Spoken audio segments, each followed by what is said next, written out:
え、え、え、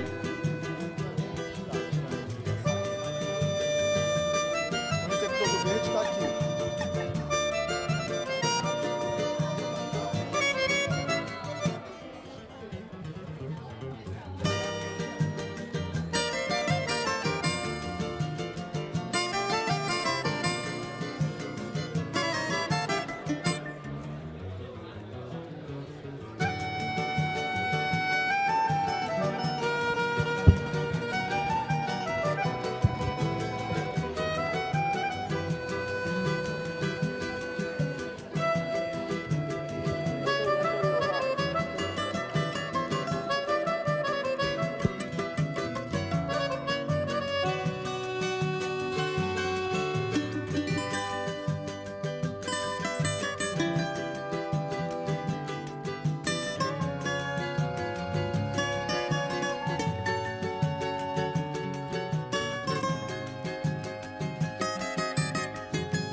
Gracias. Bueno, buenas tardes otra vez. Hello, good afternoon.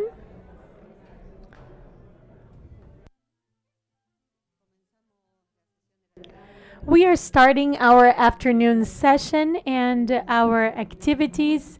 We're so happy to be here, and we are going to have a round table that will last for 30 minutes. It's an invitation to think once again, just like the format that we work with, something that will start the dialogue.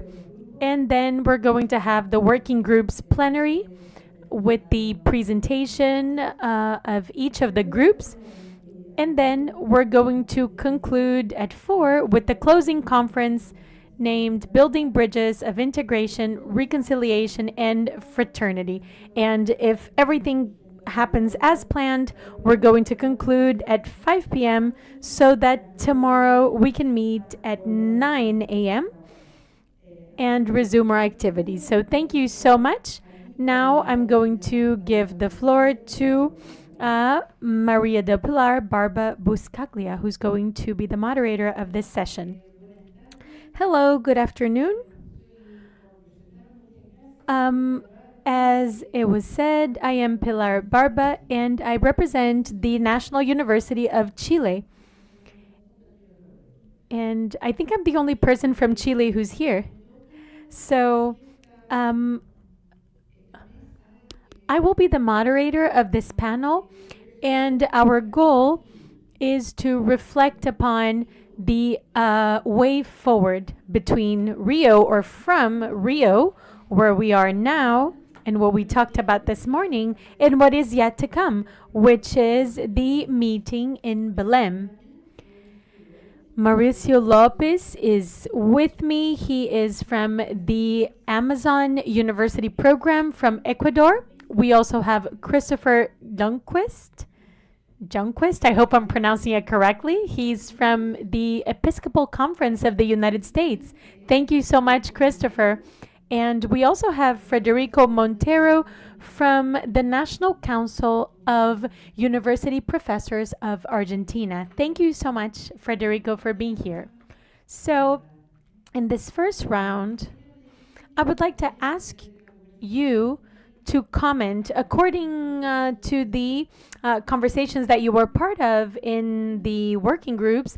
I would like to know from you how you assess the situation of our common home considering COP30. So we're going to start with Mauricio.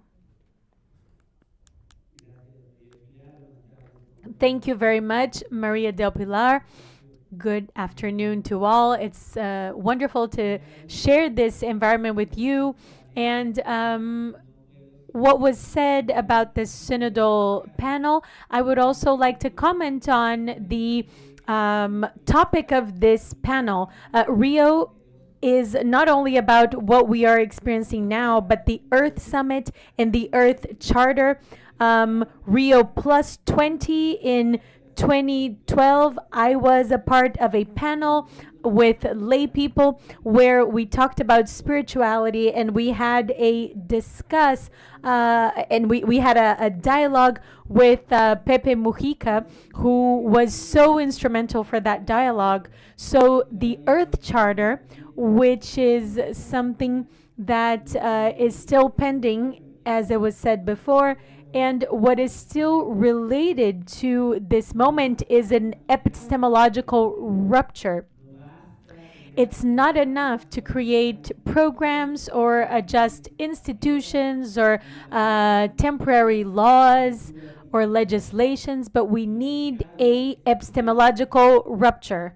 The essential sin or the injustice that still prevails and that creates this environmental emergency, as we should call it, was the acknowledgement of an inequity that is still present and that does not allow us to move forward. And this morning, I also talked about the fact that I was in COP21 in Paris. I was more naive back then. I was younger back then. And I thought that we could really make changes. And I really believe that we can do something like this in a platform like RUC.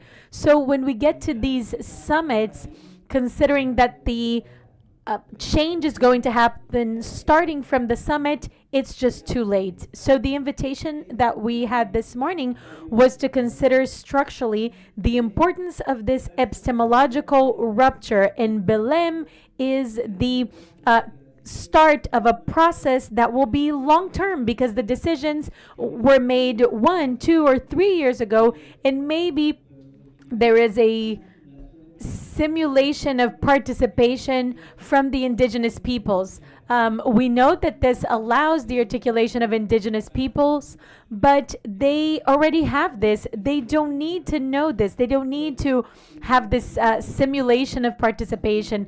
So the universities have a very significant responsibility, a single responsibility, because it's an interface between grassroots, the territorial work, and the opportunity to influence governments. And fortunately, considering chapters 5 and 6 of Laudato Si as specific keys to what we're doing, such as ecological spirituality. Thank you so much, Mauricio. From your standpoint, Christopher, and also starting from the discussion that happened at your panel, how would you start this conversation? Well, I believe that the first message of Pope Leo XIV, when there was his speech in St. Peter, was building bridges.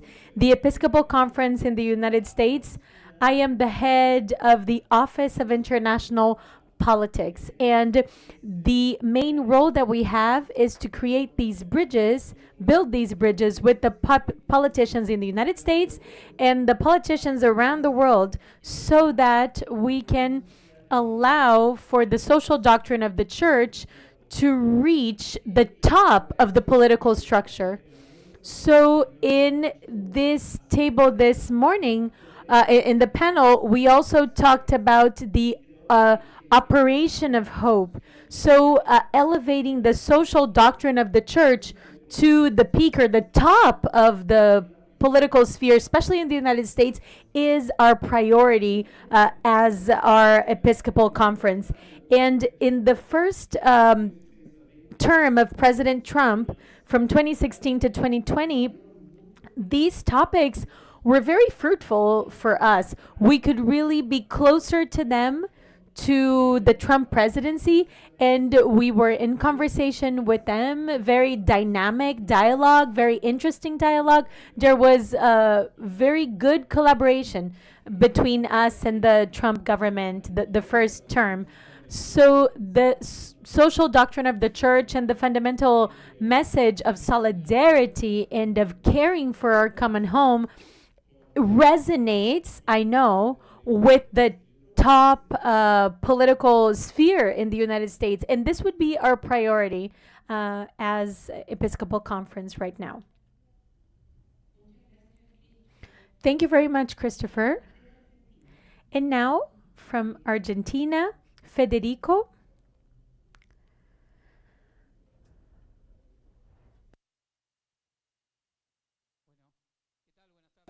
Well, good afternoon. How are you? First, I would like to thank the organizers and RUC for this invitation and all that have been a part of this path for so many years, because, you know, if we are able to walk this path now, we know that others have walked the path before us and others will walk the path after us. So what we talked about this morning and what we are hearing, you know, from the perspective of the unions, the University Professors Union, in my responsibility in different institutions in the region and around the world, I see that there's a lot of hope and this desire of participating and being open to a social discussion about the ecological problem or issue. We also talked about this over lunch, about what Pope Francis said and communicated to those who were not in the church. That is, building a a discourse that brings those who were excluded. So the work of unions have been central to the problem of work, and this is an axis that we see in all of the discussions that we had today.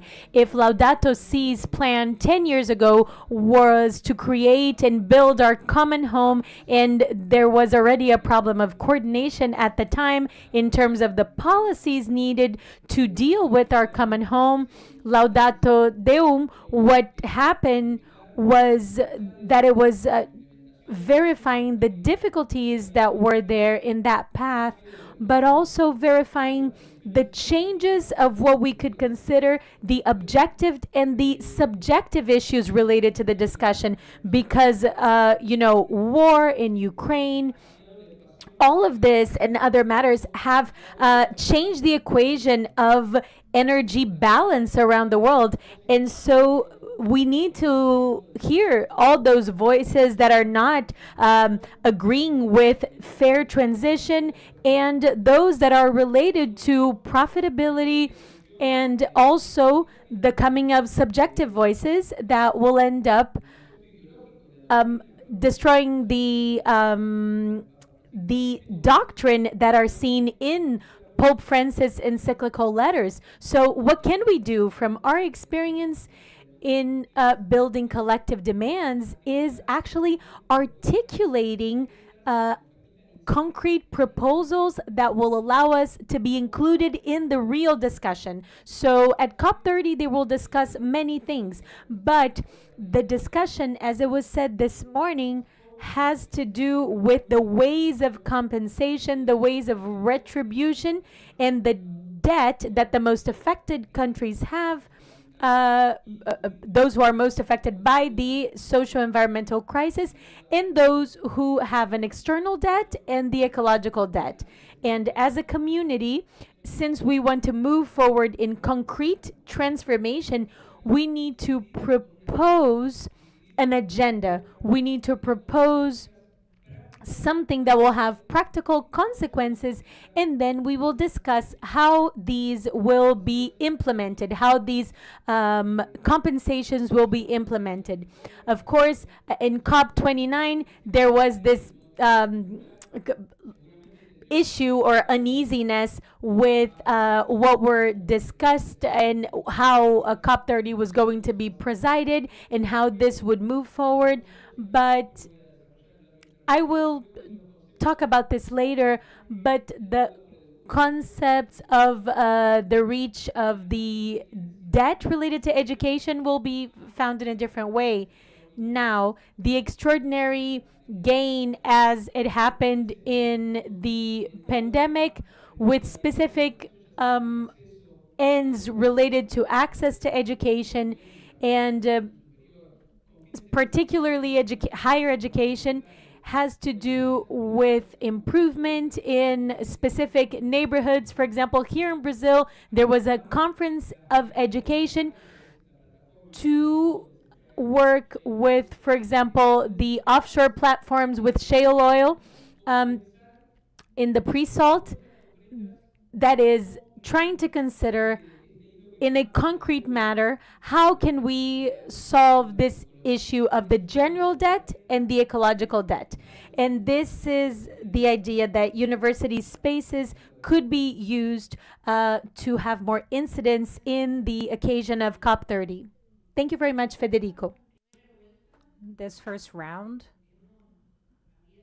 we opened some corners of this problem.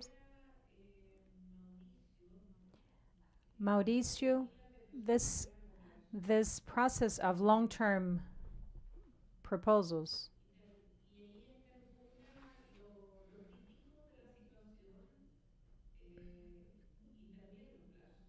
so the deadlines and so how would you respond to that? Thank you, Maria del Pilar. The answer is of a place, and then I would like to talk about the second element of the subject that brings us together, which is on the way to Belem.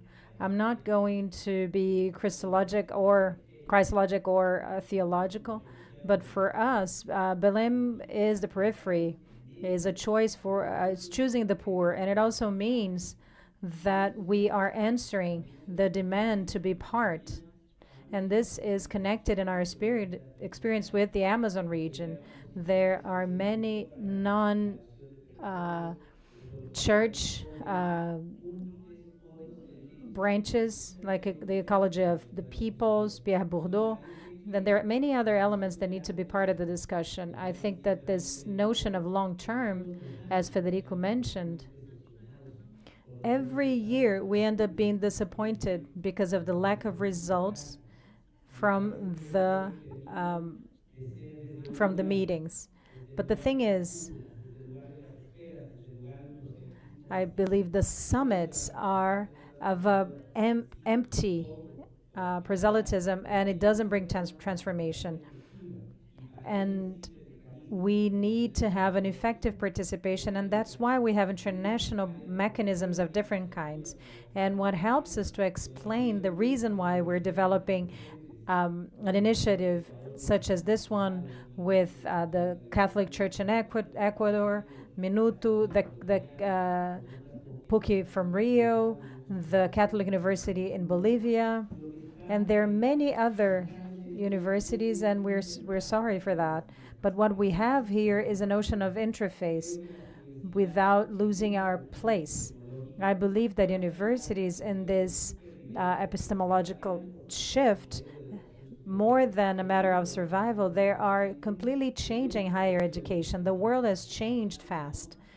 And in our vocational choices or not, we need to choose poor people. I believe this is the greatest debt in all of these spaces, and the simulation is not enough. Of course, it's good that we have parallel meetings, but if we cannot have true participation, it's not going to work. So when we were with Cardinal Cardio Umas, he was the one who told Pope Francis, don't forget about the poor people. And that's where the name Francis came from. At COP21, we were with native peoples delegations, and the notion was a notion of frustration because it seemed that the main stage was reserved for those who already had power, and they had arranged everything 1 year prior, and now the side branches were open for this sense of participation, and that's not enough anymore in this division of spaces. We need to have a central role, and I hope that the universities can have a firmer stance in this sense. Thank you very much, Mauricio. And now going back to the idea of center and periphery, Christopher, how do we do things? The Episcopal Conference of the United States, how do you introduce the idea of the periphery when we have problems in the center as well? Well, what I believe is that both the problem and the solution come from the same place. The church as a platform, as an institutional platform, has an advantage that no other institution in the world has, namely being able to connect the periphery to the center. This is basically what building bridges means. Bridges to the lobbying of the Episcopalian conference in the United States. That doesn't mean speaking for the periphery, but it means to bring the periphery into the center so that the periphery can speak for themselves. And actually, it is paramount nowadays. And there are many political actors that here what the church is saying when the church in the United States builds this bridge with the periphery in the United States, and this can contribute. And this is actually a matter of permanently building bridges. And now, fortunately, this is one of the main themes of the first American Pope, Pope Leo XIV. He has been in the periphery his whole life. He comes from the United States, so he can use this experience and speak directly in a way that none of the other popes could. He can speak to the center with this sense of power, the power of Pope Leo XIV. And I believe that in conclusion, we should bring the periphery to the center, from the center. Christopher, thank you very much for your words, such hopeful words. Federico.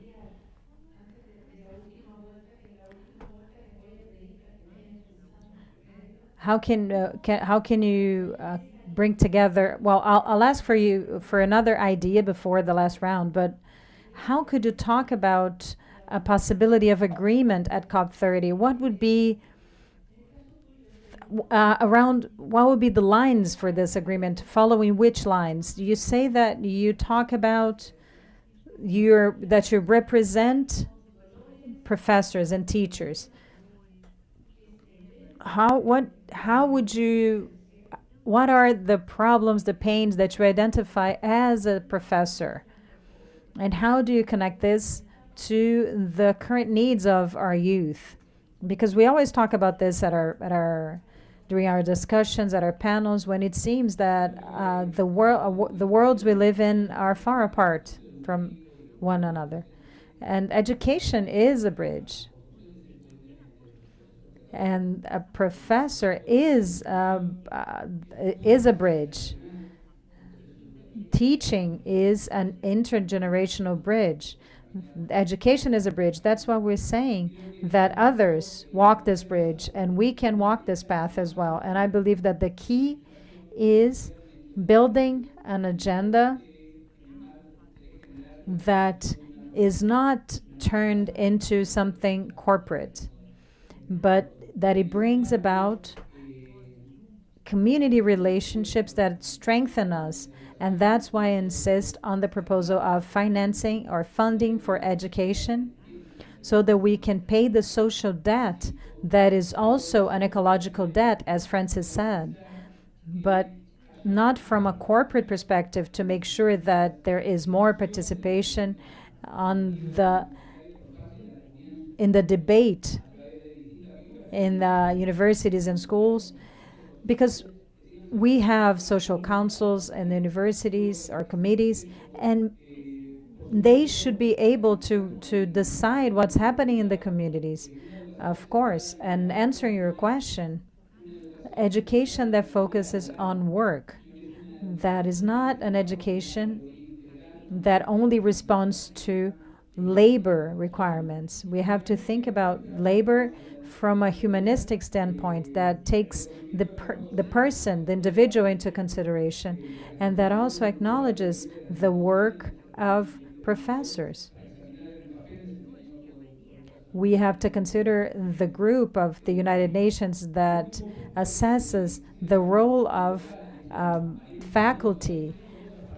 And I just wanted to add to the debate about possible funding. I would like to ask, how could we make sure that we would have educational dynamic that could establish a dialogue with technology, recovering the humane or the human aspect of the education process, but also sovereignty. The sovereignty when using technologies, platforms, and artificial intelligence, because nowadays the logic of the algorithm is understanding subjectivity, but it's also a tool. How can we address this? How can we look for funding that will feed the technocratic logic and actually is the reason for environmental problems.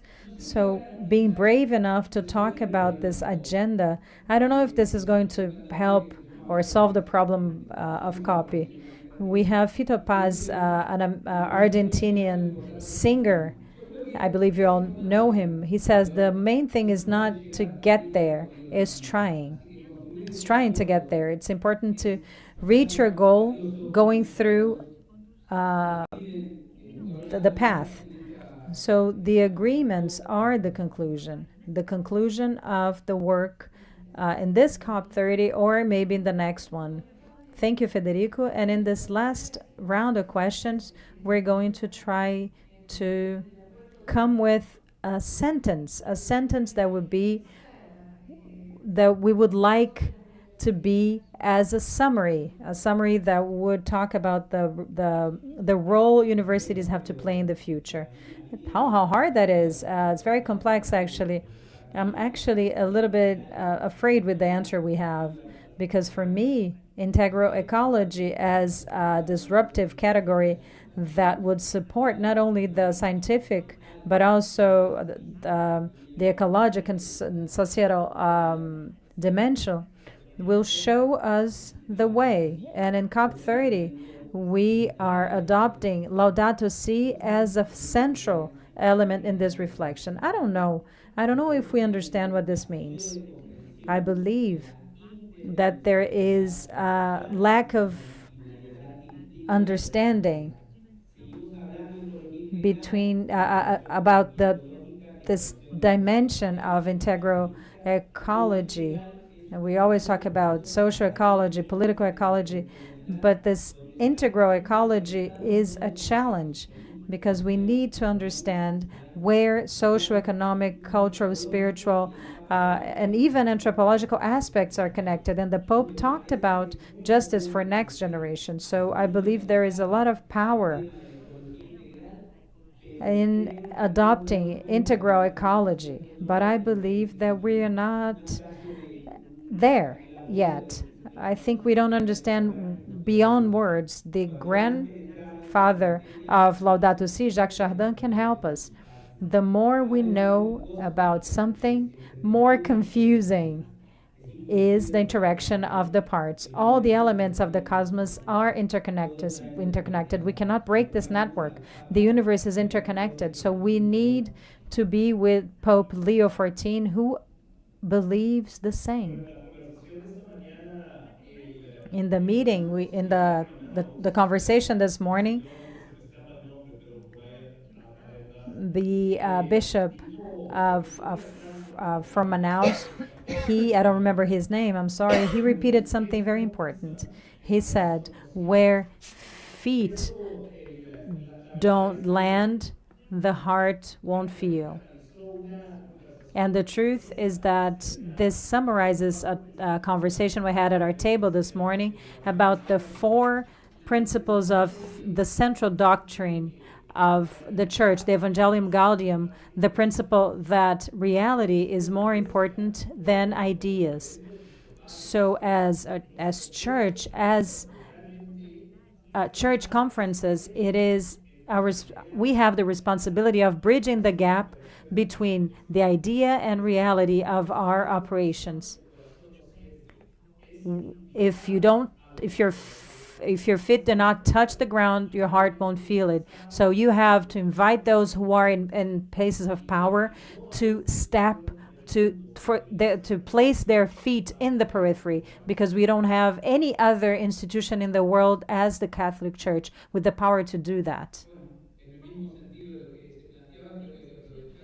In the same direction that you're going, we have to make use of the moral authority of the Catholic Church to bring to the table and to invite people to be part of the agreement. Some people because of their humanitarian conviction, faith, others because of the logic of economic survival, because the world will not be a world we can live in if we don't reach an agreement. The moral authority of the church can help us to invite to the table, and we from the unions, we know that this is where the agreements are reached. And therefore, with signed agreements that are not based in the institutionality, empty institutionality, but these agreements will be fulfilled in the future if there are people who defend them. And COPI can say that the psychological debt can be paid by the countries that are in the north, the ones that owe, and the ones that are owed in the south. We have to make sure that part of this funding is directed to education, higher education, which is understood as a collective right. And each of the countries need to make this commitment to doing things on the national level. We have a global and a national dimension, and I think that that's how we should work at COP30. Okay, thank you very much. I believe that we fulfilled the goal of this panel. Thank you very much.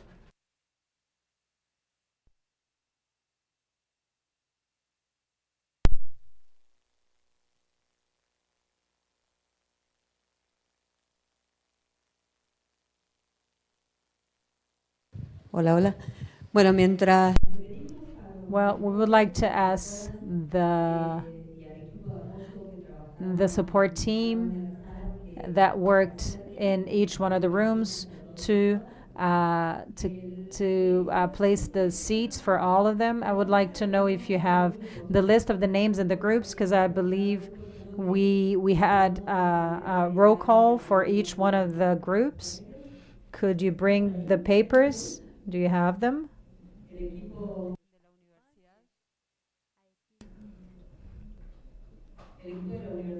The university team is doing a great work to digitize everything. So a round of applause to them.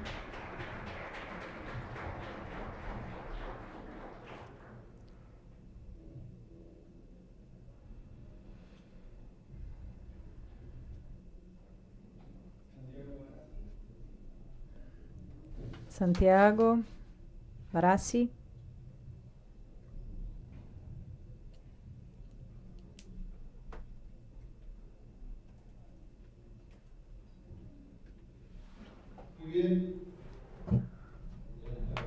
Good afternoon to all. The last part of this. Oh no, there is not. This is not the last part. We still have a conference. We still have a lecture. So I'd like to invite those who were responsible for sharing what we worked on this first morning of the Congress. So if you want, you can take your seats at this panel, this plenary for the working groups.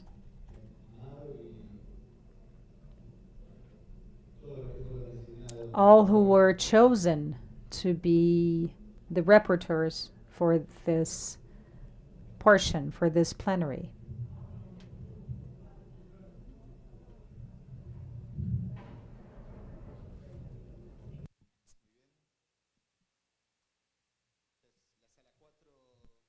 Sala 2. Room 4, room 2, room 3. Very well. We're missing room 1.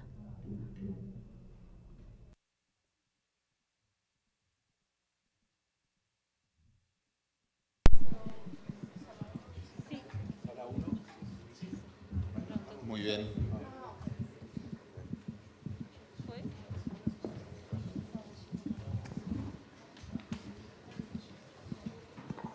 Bueno.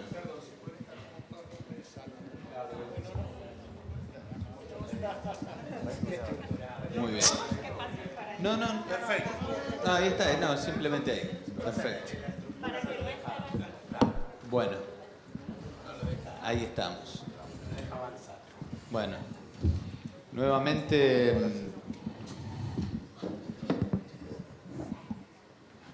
ahora sí. Yes, now we are all here. So first, I would like to thank you for insisting on this methodological effort which is the synodal dialogue, which is building through dialogue and summarizing and segmenting the discussion. So our responsibility as work group is to do this exercise. But as it was said in the previous panel, our challenge is to be able to somehow influence the discussions in November. And we need to consider the need of, from the standpoint of universities as the institutions that are trained to be able to be in this dialogue immediately and in a precise way in all of the territories and communities with all of the interlocutors and the decision makers. So part of our work, our methodological work, is to build this in these conversations. So thank you so much. Thank you for your commitment, because this is the way that the method works. If people are not committed to it, these are just, topics that are going to be mentioned. But when there's commitment, people focus on this, and they focus and they include their university community in the discussion, and we're able to get somewhere. So I want to thank you and to invite group 1 to share with the plenary what they worked on. Well, thank you very much.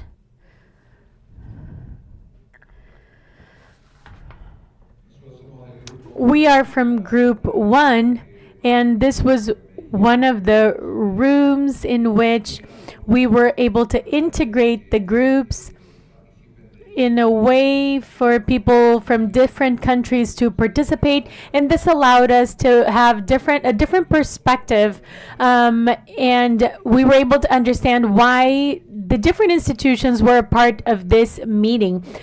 We were able to summarize using artificial intelligence because there was so much content to analyze. So first, we have 4 strategic axes, which are professional and educational training, the institutional alliances, inclusive public policies, ethics and social commitment, and a humanistic training and a sensitive nature. I'm going to start, and my colleague will continue. Regarding integral education and professional training would be to include study programs that will incorporate values. And regarding institutional alliances, we need to connect universities and other institutions to promote collaboration and the exchange of information and experiences. Thank you. Public policies and promoting public policies that will nurture inclusion and sociability. We need to nurture a ethics in the way that students and professors work, and also promoting social commitment that will be reflected in the way that we contribute to society, and incorporate